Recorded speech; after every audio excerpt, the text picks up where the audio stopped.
Hey there, you looking kinda cute. Please consider subscribing and check out our Patreon for more. Enjoy the video.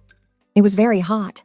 It wasn't too surprising since the small test lab was full of big steel containers, clanking pipes, and hissing steam vents. In fact, it was just the way things are. In the middle of winter, it was almost comfortable to be there. The cold northern winds and snow piles seemed like distant memories in the warm lab. But it was a Friday night in the middle of summer, and the woman in the lab was anything but comfortable. She sat there dripping sweat, mesmerized by the faint bzz, bzz, bzz of the chart recorder head as it moved across the paper. There was more than just steam in the room than just the pressure tanks. If the boiler had broken down right then, Bonnie's anger probably would have been enough to keep the steam going for at least another 2 hours. Bonnie had just graduated from engineering school, so this was her first job. She put up with a lot during her last 4 years of college because she wanted to be an engineer for the rest of her life. She finished with honors. When a 5 to 2 inches female engineer wasn't exactly in demand, she had talked to all the big boys and gotten nowhere. She took a job at a small company with good possibilities but bad pay, even though she didn't want to. So, let's talk about Bryce, who is the other tech in the lab. She was so sick of him making jokes about her that were childish and hurtful.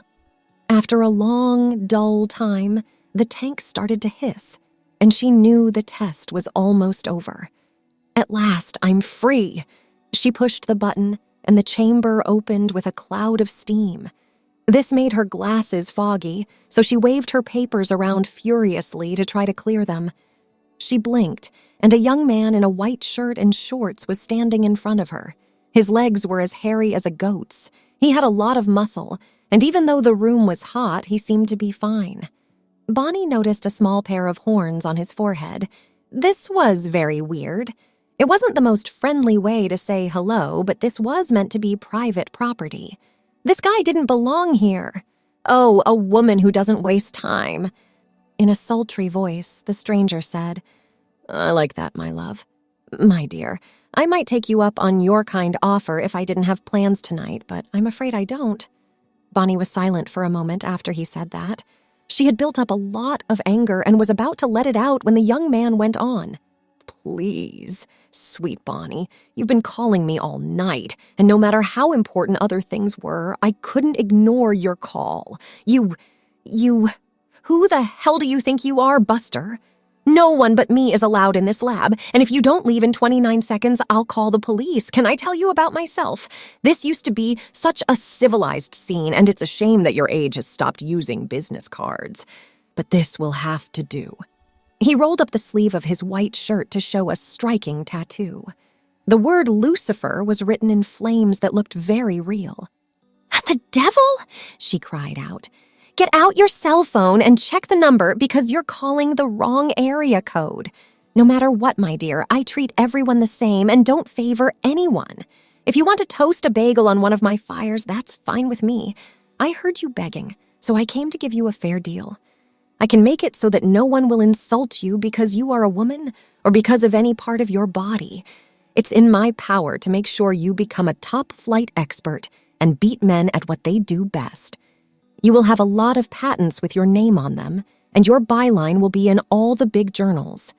If we can come to an understanding, you will be an example of success for all the women who come after you. You talk nice, but it doesn't get you anywhere, fool. I don't need your help to be great. I can do that on my own. Even if you had all the power you say you do, there's one thing you're forgetting. I don't believe in hell. Then everything seems so much easier, doesn't it? If you are sure I can't take your soul, why not take the chance? Let your ideas run wild. For a simple price, I can make almost any dream come true." There was a break in what was being said. Bonnie was still mad at Bryce for a lot of reasons. Wouldn't it be great if this Lucifer could help her show people like him who's boss? Could you tell me what anything means in numbers? She was an engineer, after all. Well, I can't move mountains or change the landscape. I can't change what happened in the past, and I can't safely change what my opponent can see. You'd be shocked, though, at how much a small change in the right place can change things. If you whisper in the right person's ear about how cute that boy is, in a decade or two, everything all over the world will be shaken to their cores. Things like that. You're quiet, aren't you? Well, I won't ask for something I can do on my own. How good are you at moving people around? Okay, then I have an idea. I want every guy on the planet to become more feminine over the next week or so, every time they makes a bad comment about a woman in any shape or form. Let them feel how it is to be a girl. I'm going to have to hire you, my dear. I don't think I could have thought of that in a million years.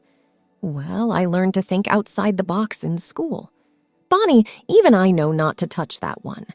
Even I would say it's pretty devilish. Do you have anything else you'd like to add? With a small waistline, maybe the male trait should also be smaller. Problems with eating? Blonde hair when you hit your limit? Just keep things simple. I hate it when people overthink a job. So, do we have an agreement? Even if you don't think it's possible, your soul will be in my domain when you leave your body to teach the people of the world a lesson. I'm almost willing to say no to this one because I'm afraid it's too close to doing a good thing. Not at all, Joe. You made a promise, and I'm making sure you keep it. I guess I have to sign something with my own blood? Nah, just swipe your credit card through my PDA and that should do it. Bonnie woke up on Saturday morning and wondered what she had eaten the night before that gave her such a strange dream. There was nothing about that Saturday that was different from any other Saturday. She went to the mall. As usual, her body attracted a lot of guys, but she didn't care. On Sunday, she had dinner with Ginger and Sam. Sam liked her looks, but he was always a gentleman about it, even when Ginger wasn't there. On Monday, she stumbled into work. Bryce got to the lab before her and had the chart from last week's test ready. Nice shape. As he walked by, he said something. The fool probably thought he was being cute. Too bad her dream wasn't real because she would have loved to see how he dealt with being feminine. On Wednesday, when it was very hot outside the air-conditioned office, she thought it was strange that Bryce was wearing a hoodie. By Friday, people at the lunch table were talking about how some coworkers whose names didn't need to be said were acting more like apes than normal and scratching themselves furiously when they thought no one was looking. Several of the other women started to notice that they were acting strangely and talked about it at lunch. Bonnie was glad that Bryce called in sick on Friday. That night, she was listening to the radio. She heard a story about how businesses all over the world were quickly getting rid of their casual dress policies and going back to suit and tie dress codes. Tell me, Paul, why have XYZ businesses become so formal all of a sudden? Big weekend date with the shareholders? No, Michelle, it's simply that we have felt for some time that American business has gotten away from the core values it was founded on. We feel our workforce will be far more productive with the formal discipline that proper attire brings. Bonnie laughed at the news, but when she saw a few minutes later that an Italian designer was making his male models wear makeup, she had to wonder about her dream. On Monday morning, it seemed like there wasn't much traffic going to work, but a lot of guys had called in sick, and things were a mess. Millie, the girl in shipping who thought she was hiding a TV under the junk on her bench, was the first to tell everyone. Congress had called a 2-week emergency break and was going on vacation. Was everyone going crazy? Sometime in the afternoon, Millie, who had stopped trying to work, told them that the stock exchange had closed early because a mysterious illness had wiped out most of the traders. There were stories from all over the world that said the same thing. Over the next few days, things got more and more crazy. Construction stopped, and there was no more work done on the highway, though the few cars on the road were hardly bothered by the work. While radio stayed the same, TV talking heads became just that all of a sudden. Maybe 1 in 100 anchormen were shown from the neck down, and the number of graphics used when male reporters reported went through the roof. Long lines formed at airports because of the new, heavy clothes travelers were wearing. When Bonnie went to the mall on a Saturday, she was surprised by how many women were there, but there were only a few guys. To her great surprise, most undergarment sections of all the stores were empty of bigger sizes, leaving big holes on the shelves. She felt like someone was looking at her as she looked at the empty windows in silence.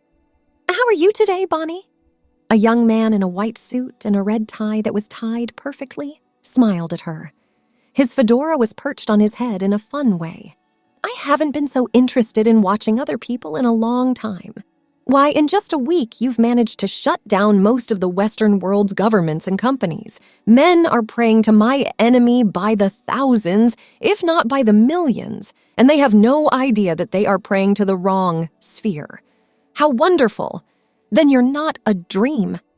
I'm upset with you, Bonnie. When I see them again, so many of my clients say this. I thought someone as creative as you would be different. Still, I have to thank you. I had to hire more people because I knew I would have a lot of work in the next few weeks.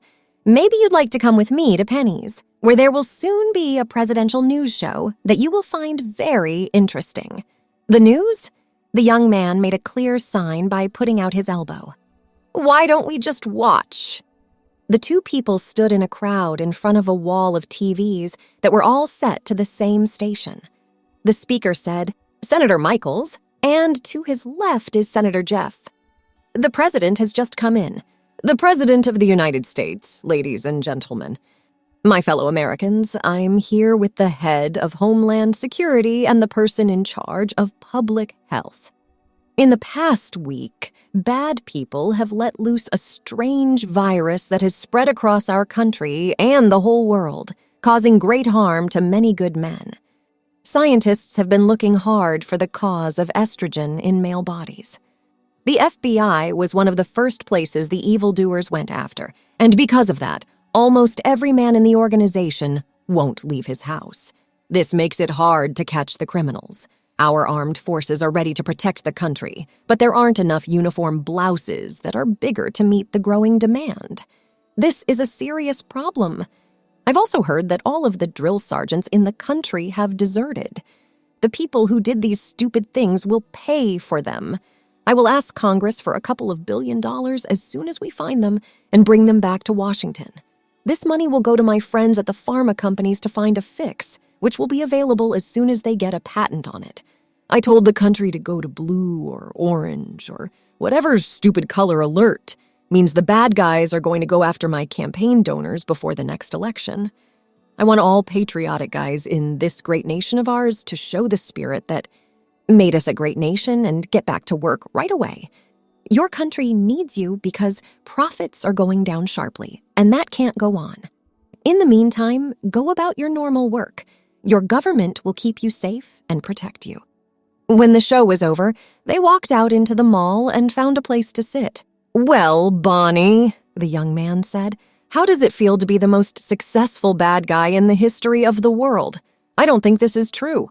Oh, that's why my job is sometimes so easy. No one believes it. We all hold on so tightly to the things that make us feel good and ignore the truth. Without firing a shot, that company would have been thrown into chaos. The government and law enforcement would have been slowed down, and the armed forces would have been wiped out. I haven't had this much fun for a long time. I'm glad someone is happy, though. I wasn't having as much fun as I thought I would be. I'm afraid that's part of what it's like to work with me. They sat in silence for a while and watched people walk by. At last, Bonnie spoke up. Is it just me, or do a lot of the women here today look strange? No, sweetheart. You're seeing one of the biggest ironies in life. The only group of guys in the world who would love to look feminine are not allowed to. I don't know much about crossdressers, but most of them seem way too respectful of women to be eligible for your little curse. Well, Lucifer, I've enjoyed talking with you, but I have to go home now. Everything is too sad. My dear, it's all in a day's work, every day's work. For a few weeks, things kept getting worse, but then something strange happened. Guys got so sick of hiding in their houses that they came out. About a month after the Feminization, as it was called, the people came out. All the boys came out as girls. The business owners did everything they could to get their old customers back. Weight classes were set up, just like in wrestling or boxing, and everyone from big truck drivers to Wall Street brokers came back as girls. With a sudden rise in customers, fashion designers around the world set the pace with men's styles that changed quickly to women's styles. Within a few months, the necktie became a museum piece and a collector's item, which made every smart person on Earth happy. Since so many captains of industry now proudly dresses, they were bound to become a sign of status. So, a year later, on another hot summer night, Bonnie was once again in the kitchen, surrounded by hissing, steaming pots. As soon as the hatch was opened, there was the usual burst of steam, and Lucifer again made himself known. This time, he didn't look quite as sharp. In fact, he looked pretty angry. He looked at Bonnie with a cold face, which was quite a trick when steam was coming out of his ears. "You! Why did you do that to me?" Bonnie stared at the ghost for a few seconds, wrote something down on her charts, and then turned back to the devil. "Still here? Want to find more deals?" "The last one kind of worked out. If you tell me where you live, I'll send you a wedding invitation." Once Bryce figured out how to deal with being a woman, he learned quickly and ended up being a pretty nice. "In a few months, we're getting married. That's the problem, though. My business has dropped so much that I had to fire half of my employees. Men, or should I say women, have become so understanding and forgiving that there hasn't been a good war in months. Crimes have dropped so much there won't be enough people going to hell to keep me working more than 2 days a week. How could you treat me like this? What a shame. You've helped me out a lot, and I'm sorry you're having so much trouble. But what can I do? The world is about 90% female now, and everyone is much happier." Thanks for watching. Be sure to check out Patreon for a lot more content and early access to YouTube videos.